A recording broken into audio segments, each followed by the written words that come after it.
Welcome to this another exciting tutorial, and in this tutorial I'm going to talk about computer crime. So we have talked about computer security threats that might occur in my previous video, and in this one we're going to settle on computer crimes. Now computer crime happen mainly on the digital space or in the cyber we call them sometimes cyber crimes.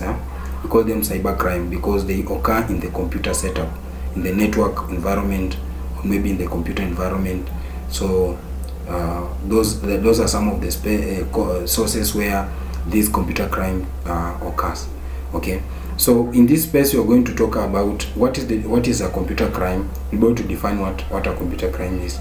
Then we'll be able to discuss each and every computer crime, those that occurs in our digital space, those that occurs in our network space, and so other places that you can be able to work in your workplace, and where you can be able to encounter such kind of crimes. Now, what is a computer crime? A computer crime basically is a deliberate theft or criminal destruction of computerized data.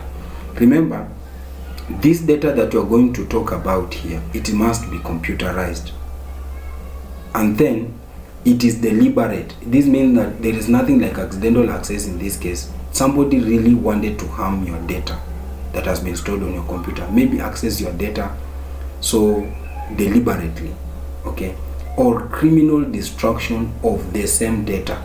So criminal destruction means that somebody wants you to lose that information in the process. Okay, so that's what we call computer crime: deliberate theft and criminal destruction or criminal destruction of computerized data. Now, computer crimes or cyber crimes comes through different forms. We have what we call trespass, hacking, tapping, cracking, privacy, fraud, sabotage, alteration of data, theft of computer time, theft of data, information or programs, that damage of software. Those are just examples of some forms of computer crime or cyber crimes. Now, diving deeper into it, we start with the trespass. Trespass basically is the illegal physical entry to a restricted place where computer hardware, software and backup data is kept. So the illegal physical entry into a restricted place, truly you know that this place is restricted, but you just illegally gain access to it. We say that is trespass. It can also refers to the act of accessing information illegally on a local or a remote computers over the network. So somebody can just hack into can be able to access your information through the network illegally. We say that is trespass. Whether it's a local computer or is a remote computer. When we talk about a remote computer, these are the computers that communicate to each other via the internet or by the network. So somebody gain access to that computer maybe through a shared resource or a shared folder, and then you can be able to gain access to that information. We call it trespass. Hacking, attempt to invade the privacy of a system, either by tapping the message being transmitted along the public telephone line or through breaking the security codes and passwords to gain unauthorized entry into the system. So this is an attempt to evade the privacy. Doesn't mean that particular person is going to succeed. He might fail or he might succeed. But what we need to know in this case, that this person want to tap into the message being transmitted via the public telephone line or break through breaking the security codes or password to gain unauthorized entry into the system and data and information files in the computer. So by so doing, we say that this person is hacking. Okay. Now, what are some of the reasons why somebody might decide to go for a certain cyber crime? For example, hacking. One is to do what we call to copy or corrupt the information. Maybe the information that is stored there is the legitimate or is correct information, but somebody wants to change that information so that it can act on his favor. We say that is hacking. Number two is a hobby. Some do it for hobby, to test their expertise.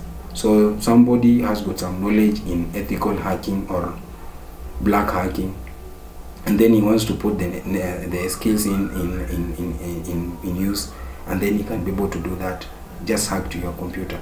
Maybe you can do it for computer or software producing companies to make sure that they test their system to ensure that it's more secure.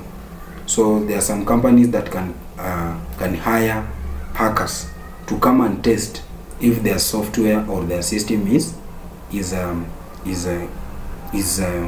safe. So by reducing the weakness and discovering other weaknesses on their system, by so doing they protect their system so much. So those are some of the reasons why hacking takes place. Another one, a hacker is a person who gain unauthorized access to a computer network for profit, criminal mischief, or personal gain. Such people are able to break through password or find weak access point in your software. They are involved in propagating computer virus.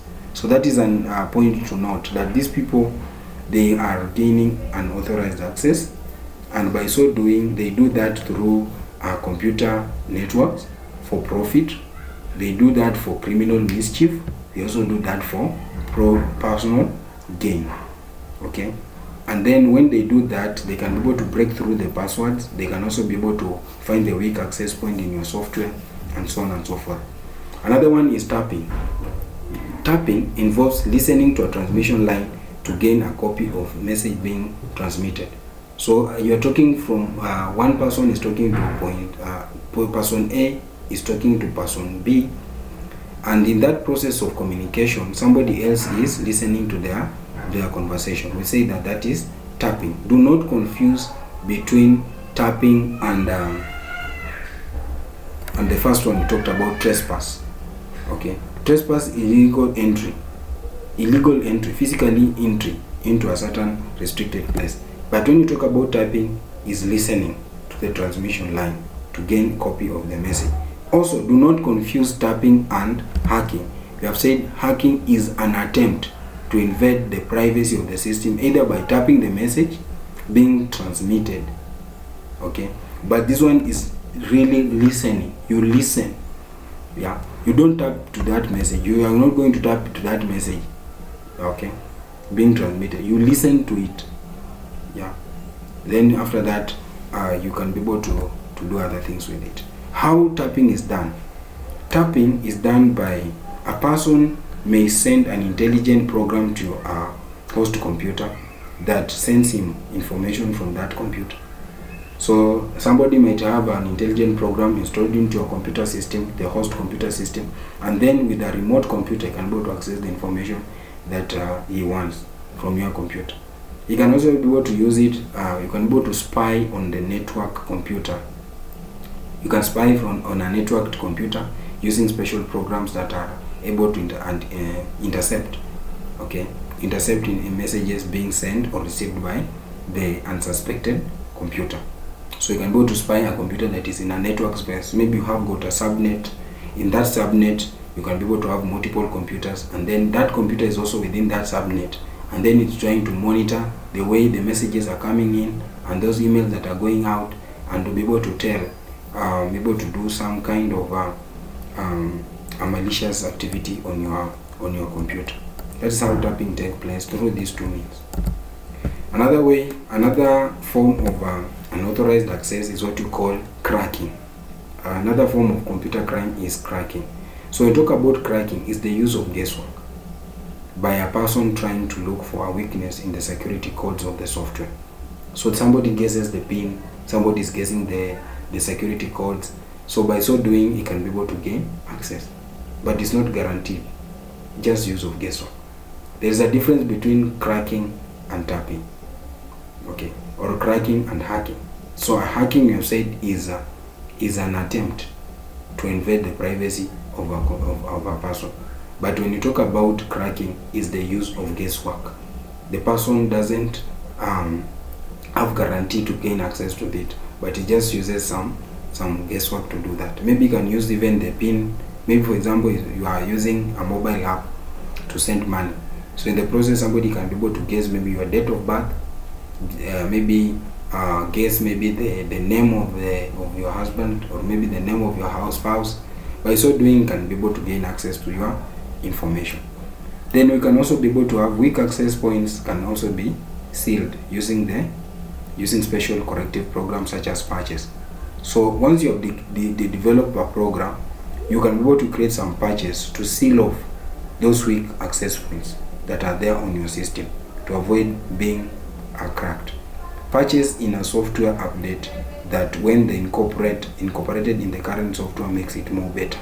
So always softwares that you have, create some kind of patches. So these patches are just meant to ensure that the software becomes more better in everything that they do. Then we have got piracy. Piracy means making illegal copies of the copyrighted software. So if you are using a copyrighted software that you made an illegal copy, we say that that is a pirate. Data or information either for personal use, for resale. So maybe you have a software, you don't have the rights to access it, or you don't have the right to use it, but you have created an illegal copy of a copyrighted software that has already been installed. By so doing, you are doing what? You are doing what we call piracy. Ways of reducing piracy, first of all, is very simple. Enact and enforce copyright laws. So there are many countries outside there which have got some copyright laws. So if you are found guilty of using an illegal copy of a software, or an illegal copy of the data, you are going to be charged. Okay, make software cheap enough to increase affordability. So do not make the software too expensive so that majority of people cannot be able to access it. So make it cheap and make it affordable. Okay, then another one is that you can use license and certificate for authentication to identify originals. So you can be able to set some licenses and certificates so that to ensure that authenticity of the original softwares. You can as well be able to set installation password that prevent illegal installation of software. So by so doing is that somebody should be able to provide some activation key, or maybe provide some installation key, so that in case that key is not found within our database, in the database of that software, you can be able to prevent that software from being installed. Another type of cybercrime is what you call fraud. So with the fraud is that you use a computer to conceal information or cheat other people with an intention of getting money or information from them. So you just use some kind of trick so that somebody can be able to give you some info. For example, you can tell him or tell somebody that your account is going to be locked. Okay, if you don't provide this, the account is going to be locked, or you need to contact me through this number, or otherwise this software is going to be locked. So by so doing, somebody can contact you. In the process of contacting you, you can be able to ask for money so that somebody can be able to gain his access back. But the truth is, it's just some kind of cheat mechanism, trick mechanism that you want to use. So some form of fraud is that input manipulation. So you can be able to, the data input clerks can manipulate input transaction. They can create some dummy employees on the salary file. So by so doing, you can be able to have some kind of money being leaked from the company through those ghost employees. So that is input manipulation. Number 2 is production of use of fake documents. Somebody just create some intelligent program in the tax management that could credit his account with a cent from all the taxpayers. So by so doing, somebody is just doing some things. Okay, maybe you can just create an intelligent program that in every transaction that take place, he'll just be able to credit 50 cents to his account, and then by so doing, can go to gain some very huge amount of money in the process. So that is fraud. Then we continue to the next type of reasons for fraud is for economic gain. Another reason for fraud is to gain respect. Some people just want to gain respect, self-worth. Okay, so how to prevent fraud is very simple, that you carefully recruit your staff. Okay, just choose, you can be able to do some kind of test, and in the process you can be able to tell if this person is going to be trustworthy or not. The another thing to do is that you can be able to set up clear and firm management policy on crimes and fraud in your company. Make sure that people understand the policy that you have put in place. In case you do this fraud issue, you're going to be jailed, or in case you are going to do such kind of an activity, these are the punishment. Restrict access to the computer room and the other terminals, make sure you do that. Then use transaction or fill logs to monitor access to sensitive areas of the system. So by so doing, you are trying to make sure that some of the sensitive files, if somebody wants to access it, we can be able to do some kind of log files so that you can be able to know who accessed what and at what time and for what reason. Did they do any modification? Did they do any kind of erasure? Did they do any kind of deletion? So by so doing, you can be able to tell somebody somewhere is the one who is doing this and that. So that is it about log files. You can also monitor and investigate error logs and reports on regular basis. So by so doing, you can be able to know what exactly is happening in your system, so you can be able to monitor the error logs that occur in that particular scope. Then you can be able to carry out risk analysis. You can also be able to carry out risk analysis to explain or to examine the exposure of the organization to possible fraud. So this is some kind of a prediction of what are some of the risks that might occur in my company, and by so doing, you can be able to put some kind of measures in place to prevent it from taking place. Another type of computer crime is what you call sabotage. So sabotage basically is a malicious destruction of the system, data or information by employees or other people with grudge, with the aim of crippling service delivery. So sabotage is basically somebody who just want to cripple the service delivery in your company, or maybe may lead to loss of data in the process. Sabotage is usually carried out by discontented employees, those employees who are not satisfied with the salary that you are giving them, or maybe those employees that are not satisfied with the services offered in the company. They can go ahead and do what we call sabotage. So how is sabotage done? So a sabotage is basically done using a magnet to mix or mess up codes of the tape. So you know very well that some tapes that we use, magnetic tapes, or maybe hard disk that we are using is magnetic. So by so doing, somebody might come with a magnet, and then in the process of that bitterness, he can be able to maybe demagnetize the hard disk, and by so doing, you realize that information has just been lost from your company. Planting of bombs. So somebody might just come with a bomb within your company, and then by so doing, it can be able to blow up the whole place. So that is sabotage. Then cutting of communication line. So that's sabotage. Maybe that communication line is the one that links between maybe your company with the bank, and then somebody goes to the network room and then just disconnect the gateway to your service provider, or maybe disconnect the gateway to your bank, or so on and so forth. So by so doing, this is an act of sabotage. Okay, maybe discontented because of the salary being paid, or maybe the services being offered in your company. Now, going further, we talk about alteration. Alteration basically is the illegal changing of stored data or information without permission, with the aim of gaining or misinforming unauthorized users.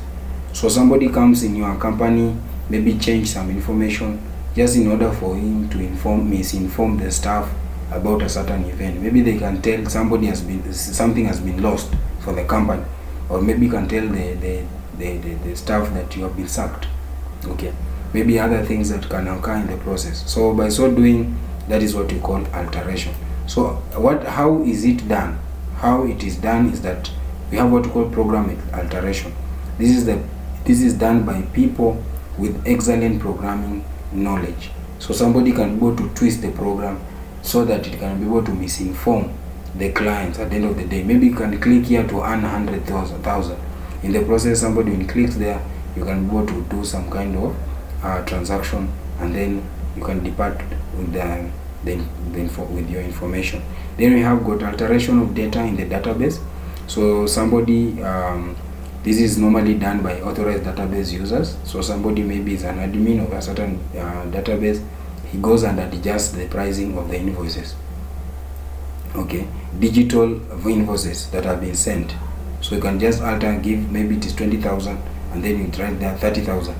Now in the process, somebody can pay 30,000, and by so doing, paying 30,000, you can go to earn some money from on top of that. You can pocket the surplus amount. Okay, so that is what you call alteration. Then how do you prevent alteration? It's very simple. Do not give data editing capability to anybody without vetting. So those people who are going to deal with data in the database should be vetted critically and squarely to ensure that this particular person fits perfectly in that position. Yeah. So anybody who does data editing capabilities in your database should be well known, should be somebody that you can be able to know very well, and all the activities that is taking place you can be able to monitor. The person altering the data may be forced to sign in order to do some kind of alteration. So there are many systems outside here, and this system nowadays require that in order for you to be able to execute anything, either to do addition, maybe to insert data, maybe to update data, to delete data, or to do any kind of database operation, you need to sign in first. And also sometimes it requires you to provide some security codes that you have been sent through your mobile phone or many other, or maybe an email. So if you do that, you are trying to say that I am doing this, I am the person, this is my phone, and this is my ID, this is everything. So it is easier for you to track in case of any problem. Then we have got theft of data. The employee may use the computer time or the computer of the organization to do their own work. You go to a place of work, instead of using the computer resources to enhance the productivity of your workplace, you do it to maybe to do your own things. Yeah, to do your own business or to do your own activities. That is what you call commercial espionage.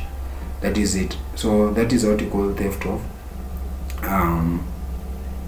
computer time. Yeah. Okay, so in our next tutorial we'll talk about detection and prevention of against computer crimes. Stay tuned, subscribe to my YouTube channel so that when I drop the next video on detection and prevention and protection against computer crime, you will be informed. Bye bye for now.